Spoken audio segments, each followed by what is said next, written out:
Let me show you how to create this flashing light in only few steps.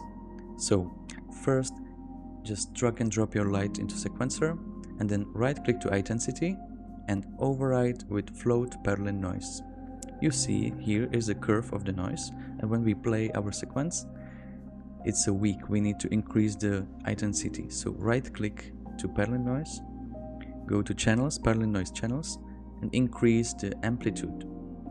Now you see the value of intensity is increasing, and when I play our sequence it's nicely working. We can also change the frequency, so right click, go to frequency to make it more faster.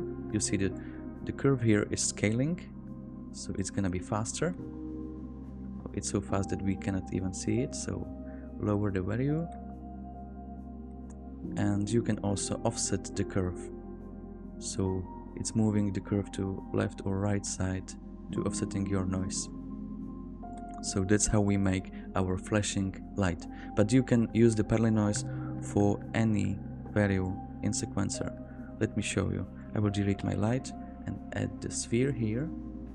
So drag and drop my sphere here, go to transform location and right click to the Z axis. Override with double Perlin noise.